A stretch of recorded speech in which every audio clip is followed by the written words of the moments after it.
Everyone knows Ethereum has been having a tough time lately. However, this could all be about to change. That's because Ethereum has a new trick up its sleeve, its incoming Pectra upgrade. As it happens, Pectra could be the very catalyst that ETH so desperately needs.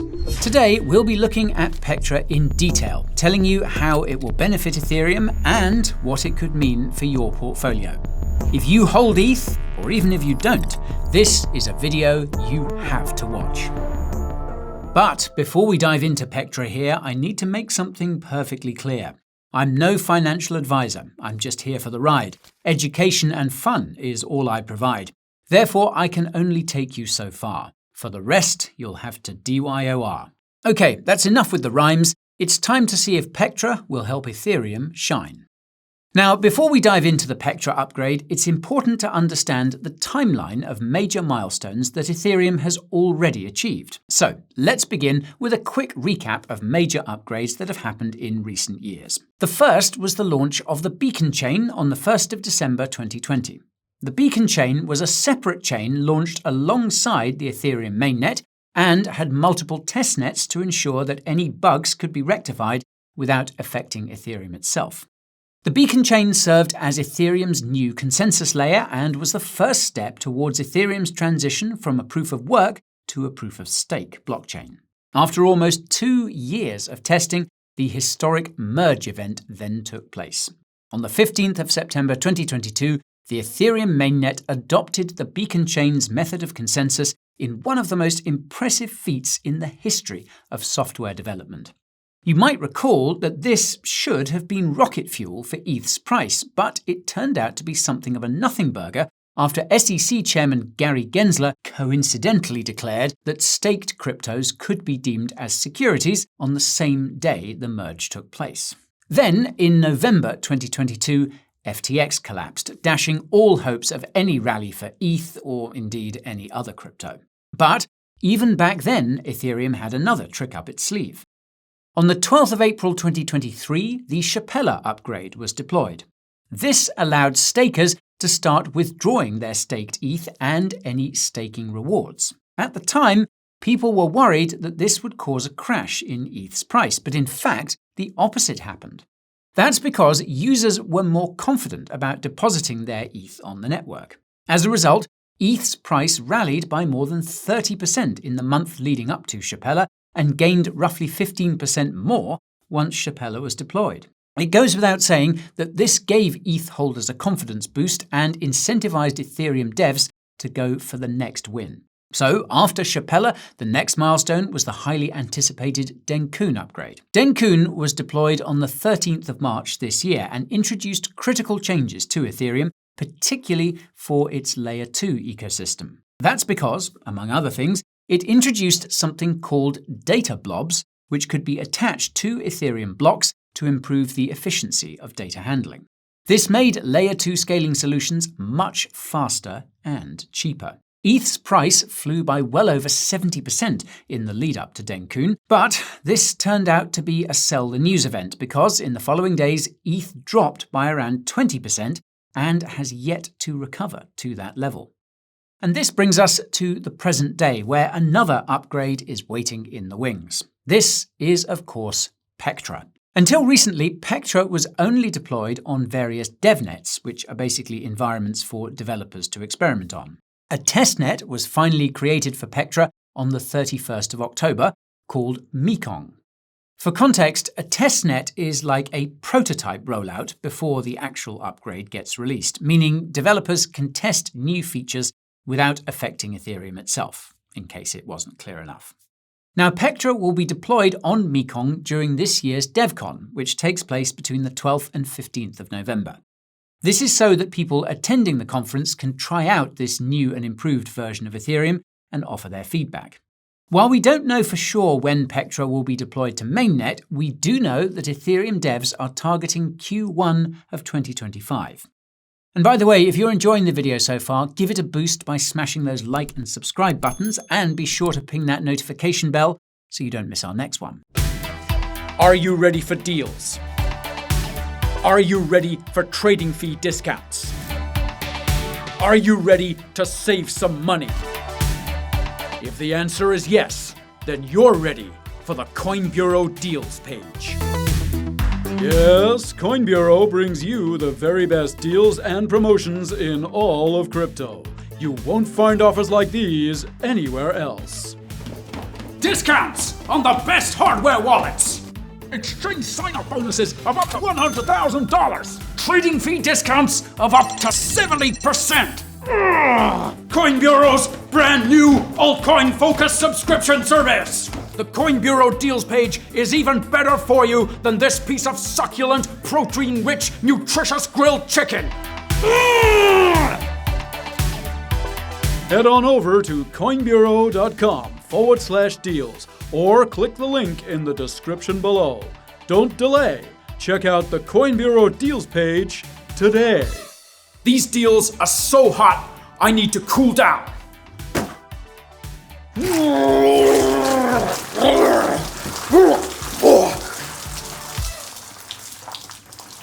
Yeah! Now, at this stage, you may be wondering what the word Pectra actually means and why the Ethereum devs decided to use this name for its latest upgrade. After all, it does kind of sound like the name for someone's cat. So, the word Pectra is actually a portmanteau of Prague and Electra.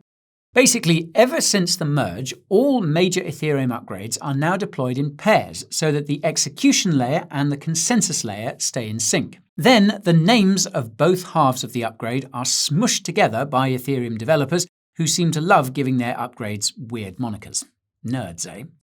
As a fun fact, execution layer upgrades are named after a city that's previously hosted Dencun, so think London, Paris, Shanghai, Cancun and Prague, whereas consensus layer upgrades are named after a star selected in alphabetical order, so think Altair, Bellatrix, Capella, Deneb and Electra. So, in Pectra's case, Prague is the name for the execution layer upgrade, and Electra is the name for the upgrade to the consensus layer.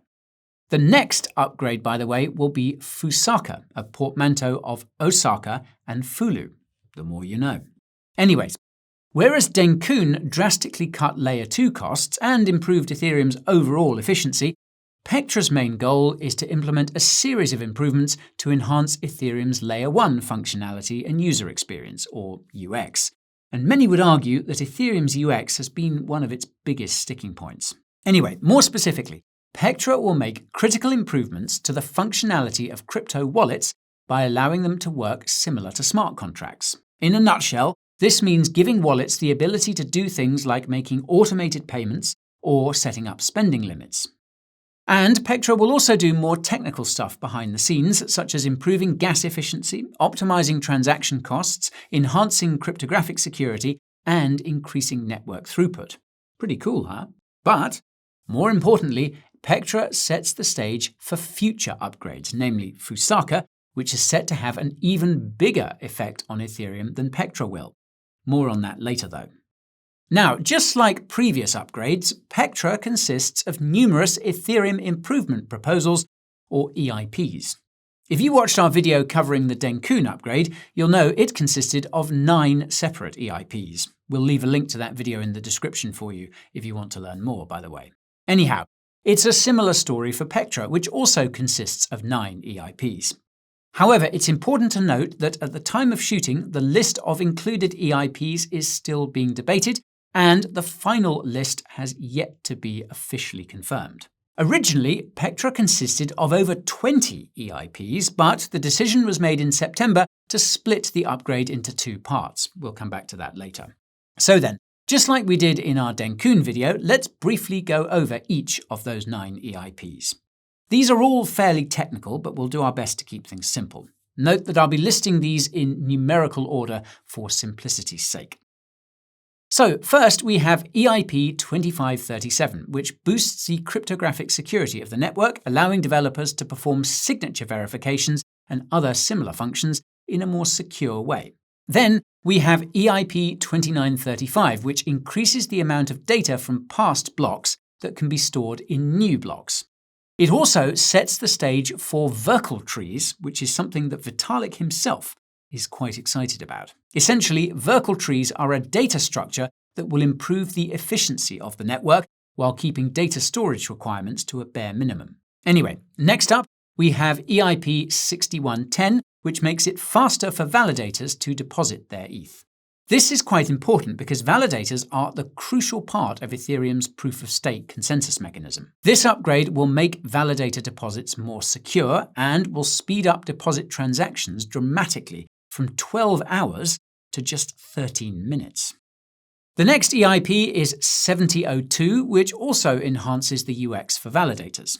Specifically, this update gives validators more flexibility in their staking options and allows for withdrawals to be triggered on the execution layer. Then we have EIP 7251, which is easily the biggest UX improvement for validators. Basically, this update raises the validator staking limit while keeping the minimum deposit limit at 32 ETH. So, imagine you had 50 ETH that you wanted to use exclusively for validator nodes. Well, currently you need 32 ETH for each node, meaning you'd be stuck with the remaining 18 ETH after your first node. But after the update is rolled out, you could add that 18 ETH to your original validator and earn more rewards. The bonus of this update is that because validators are being consolidated, this should reduce the number of inactive nodes and could potentially improve the network's efficiency, since there would be fewer nodes sending messages back and forth. Anyway, the next EIP is 7549, which shuffles the consensus message around a bit to essentially make it more efficient, which could also enhance the resilience of the network. Again, we're keeping things simple here. Then we have EIP 7685, which boosts the interoperability of the consensus and execution layers by improving their communication. Notably, this update was deemed necessary because the proliferation of smart contracts has created a surge in demand on the execution layer that isn't matched on the consensus layer. So, this EIP delegates certain responsibilities to those smart contracts, avoiding the need for an intermediary to step in to make sure everything's running smoothly. Our next EIP is 7702, which is the one that people are most excited about. This is the EIP that improves the functionality of crypto wallets by giving them smart contract properties, which will give them more usability in crypto apps and enhance security features. Notably, there are 3 key features of this wallet update. The first is batching, which allows a wallet to do multiple things in one transaction. So, for example, you could approve and spend an ERC20 token in one go. Any active Ethereum users will know that you currently need to sign for approval before doing anything with tokens. The second feature is sponsorship, which basically means that one user's transaction costs could be paid for by another user. And the third feature is called privilege de-escalation, which allows users to set up subkeys, sort of like a mini wallet, that have specific permission limits. So, for example, these subkeys could be authorized to spend ERC20 tokens, but not ETH. And finally, we have EIP 7742, which actually extends the functionality of those blobs that were introduced in EIP 4844, a key part of the Dencun upgrade. EIP 7742 makes it so the execution layer no longer verifies a data blob's maximum value, and instead gets this value dynamically from the consensus layer. Essentially, the execution layer currently keeps hard-coded values for data blobs, but they're pretty much pointless and could potentially interfere with future upgrades. So this is being removed entirely without causing any issues. And that is all of the EIPs for the Pectra upgrade. That was a lot to take in, wasn't it? Well done for hanging in there.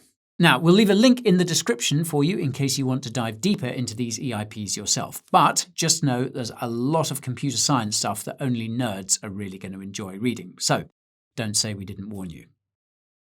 Now, as we mentioned earlier, Pectra originally consisted of more than 20 EIPs. So the Ethereum devs decided to split the upgrade into 2.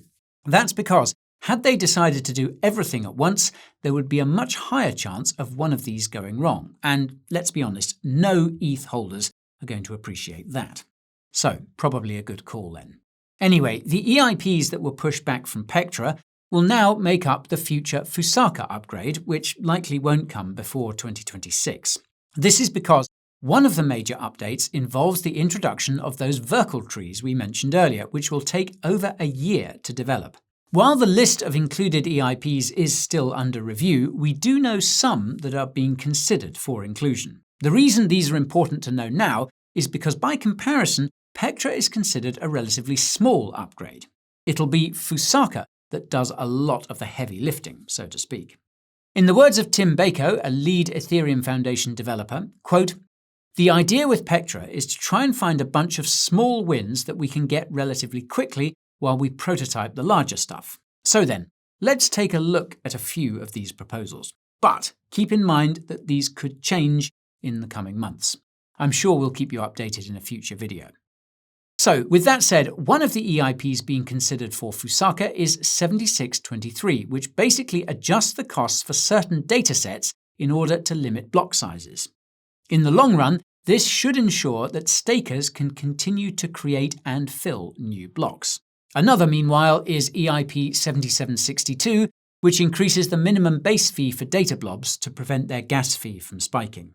Now, there are also 3 EIPs being considered that will work together in tandem: 7781, 7782, and, yep, you guessed it, 7783. Put simply, these will reduce the time between newly created blocks, increasing transaction efficiency. They'll also introduce a gradual increase to the gas target, which will allow for more transactions to be included in each block. There's also a very important EIP being considered, and that is EIP 7594, called Peer DAS, which stands for Peer Data Availability Sampling. The TLDR here is that Peer DAS will allow beacon chain nodes to verify data availability without having to download all the data for a block. This will help with Layer 2 rollup solutions. FYI, data availability has been a major bottleneck for Layer 2 rollups. Anyway, Peer DAS has been given the green light, but it hasn't yet been decided if this EIP will be a standalone update or if it will be part of Fusaka. So then, as you can probably see, the Pectra upgrade will bring some critical changes, and it prepares Ethereum for even more beneficial upgrades in the future. What's not to like? Well, as it happens, there are a few concerns, although happily not too many. The first of these concerns is around decentralization, which may come as a surprise given that Ethereum is technically one of the most decentralized cryptos out there. However, these concerns derive from the fact that validators will be able to consolidate their ETH, which logically means fewer validator nodes, and makes each consolidated node a single point of failure. That said, the other side of the coin is that this will also mean that major stakers like Lido Finance, Rocket Pool, and Coinbase can reduce the number of nodes they're running, which will in turn reduce whatever monopoly they may have over the network. Another concern is that the upgrades to Ethereum wallets could potentially reduce demand for ETH. That's because Pectra would make it possible for transaction fees on Ethereum's Layer 2s to be paid for in other cryptocurrencies. So, for example, you could use USDC to pay for transactions on Base, rather than keeping a small amount of ETH in your wallet for that purpose.